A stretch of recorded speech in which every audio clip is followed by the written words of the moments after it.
और बंदूक के निशाने पर होती है पुलिस की जीप।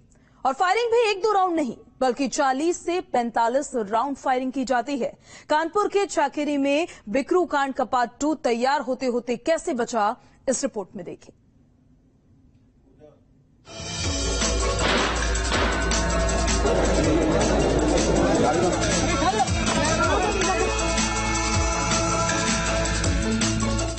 गोलियों की आवाज से दहला चकेरी, सिपाहियों को बनाया बंदूक का निशाना। घर की बालकनी से चली ताबड़तोड़ गोलियां।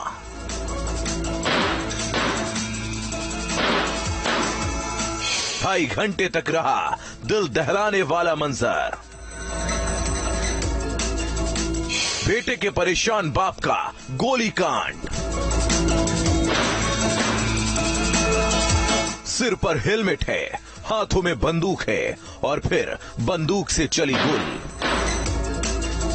एक घर की बालकनी से सड़क की तरफ ताबड़तोड़ गोलियां बरसा रहा ये शख्स ना कोई गैंगस्टर है और ना ही कोई प्रोफेशनल किलर, बल्कि ये शख्स है राजकुमार दुबे, जो चकेरी थाना इलाके के एक आम से घर में रहने वाला शेयर ट्रेडर है। कानपुर में बिकरू कांड का पार्ट 2 होते होते कैसे रुका, ये आपको आगे बताएंगे, लेकिन उससे पहले इस पूरी वारदात को शुरू से समझिए।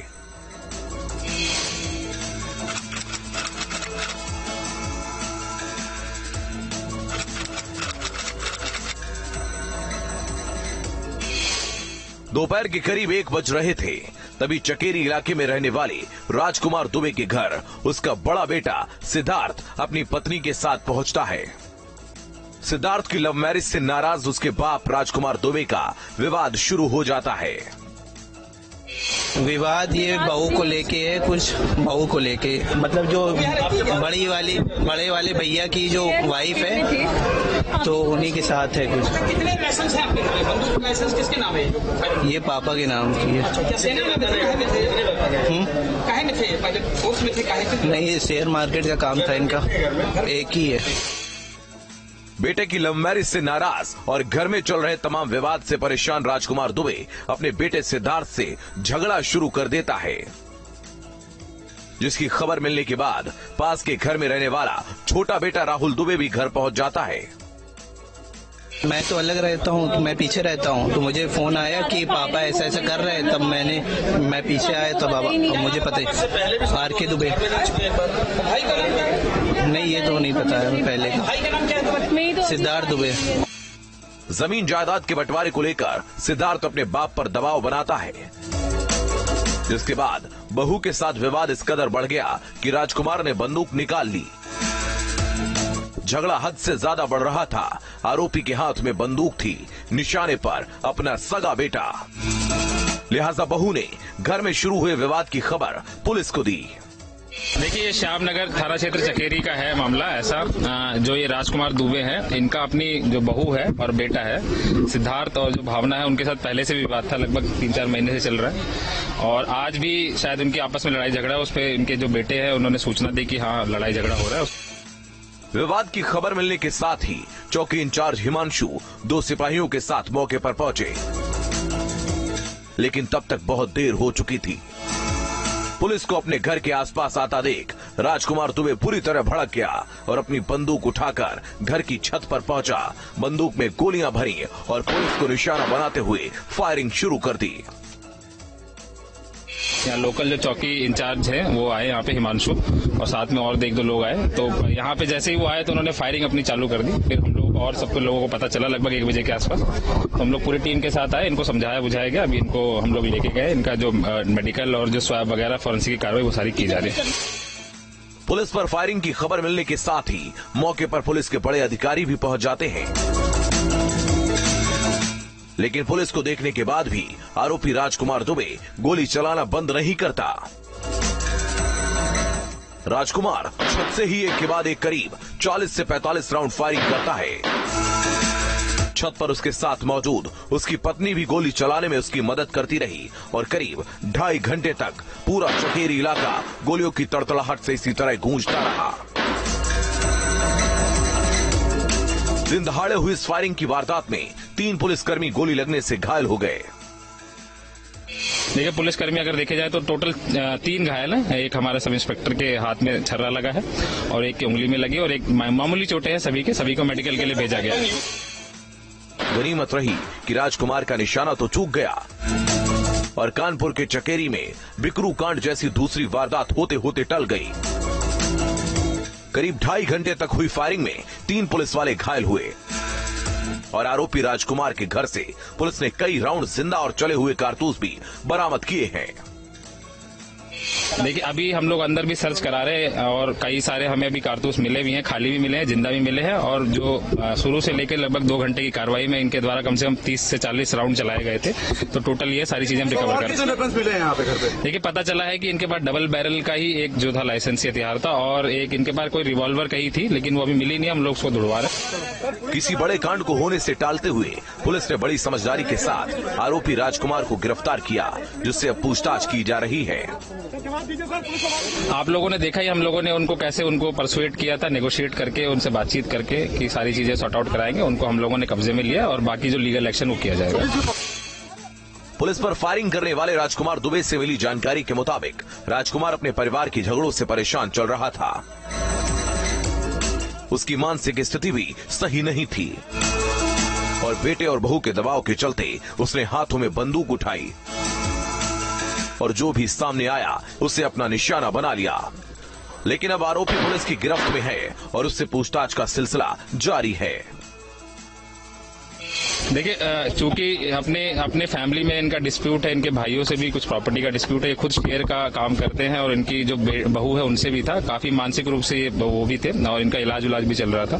तो एक बड़ी घटना होते होते टल गई है। जो मामूली चोटें हैं उनका इलाज कराया जा रहा है। 2 घंटे तक लगातार चली फायरिंग के बाद पूरा चकेरी इलाका दहला है। हर तरफ गोलियों के निशान हैं। घर पर इस बात के सबूत साफ साफ नजर आ रहे हैं। निशाना पुलिस पर था। ये तो गनीमत की बात रही कि आरोपी का निशाना चूक गया और कानपुर में फिर से एक बार बिकरू कांड जैसी दूसरी वारदात वक्त रहते टल गई। क्राइम कंट्रोल के लिए कानपुर से दीप त्रिवेदी के साथ टीम न्यूज स्टेट। 11 जून को देवरिया में एक हत्या हुई। बाइक पर सवार चंद बदमाशों ने एक शख्स को अपना शिकार बनाया और वारदात के बाद वो बदमाश फरार हो गए।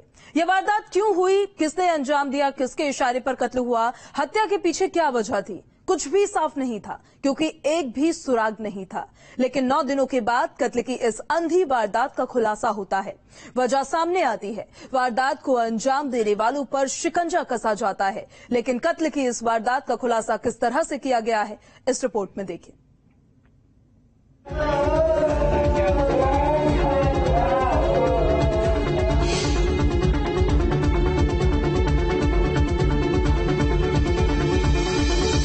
कत्ल की वारदात का सनसनीखेज खुलासा।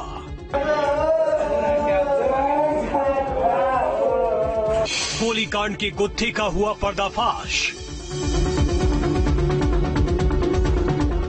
बिटकॉइन बन गया मौत की वजह। आरोपियों पर कसा पुलिस का शिकंजा। कत्ल से जुड़े 6 किरदार गिरफ्तार। बीते 9 दिन से हत्या की जिस वारदात की सच्चाई तलाशने के लिए पुलिस खाक छान रही थी, उस वारदात का खुलासा आखिरकार हो ही गया। हत्याकांड की वारदात में जिस आरोपी की तलाश में पुलिस ने दिन रात एक कर दिए, वो तलाश खत्म हो गई इन 6 लोगों की गिरफ्तारी के साथ।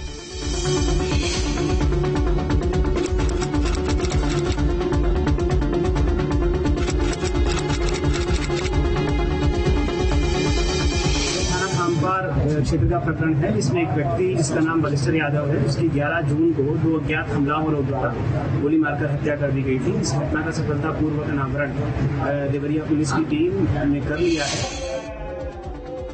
अस्पताल के स्ट्रेचर पर एक बेजान शरीर है। चंद लोग दहाड़ मारकर रो रहे हैं। इस बेजान शव के आसपास लोग बिलाप कर रहे हैं और पुलिस कत्ल की गुत्थी को सुलझाने की कोशिश में लगी है। तस्वीरें बीते 11 जून की है, जब देवरिया के खामपार पुलिस थाने में एक कत्ल हुआ। मरने वाले शख्स का नाम बालिस्टर यादव था, जिसकी हत्या बेरहमी से गोली मारकर कर दी गई। वारदात की जब खबर मिली तो पुलिस ने मामले की तफ्तीश शुरू की। सरेआम गोली मारकर कत्ल की इस वारदात में पुलिस के पास किसी तरह की कोई जानकारी नहीं थी, लेकिन सवाल कई थे। मसलन वारदात की वजह क्या थी, वारदात को किसने अंजाम दिया और वारदात के बाद कातिल कहां फरार हो गए। कत्ल की इस उलझी हुई गुत्थी में अब तक पुलिस के हाथ खाली थे, लेकिन दोषियों की तलाश में पुलिस ने भी दिन रात एक कर दिया। धीरे धीरे आगे बढ़ती तफ्तीश के बाद पुलिस के हाथ चंद सुराग लगे, जिन्होंने ये साफ कर दिया कि वारदात के पीछे हाथ सुपारी किलिंग का है। अब सवाल था, बालिस्टर यादव की सुपारी किसने दी? इस सवाल के जवाब की तलाश में पुलिस ने फोन कॉल से जुड़ी डिटेल्स खंगाली। तफ्तीश में सामने आया कि मृतक के मोबाइल में चंद ऐसे नंबर भी हैं जिन पर पुलिस को शक था। कॉल की डिटेल के बाद यह खुलासा हुआ कि कत्ल के पीछे वजह पैसों की लेन देन थी।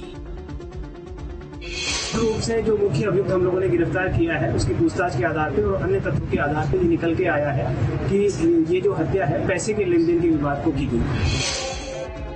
पैसों की लेन देन के एंगल से पुलिस ने जब जांच आगे बढ़ाई तो वारदात से जुड़ी एक एक परतें खुलने लगी।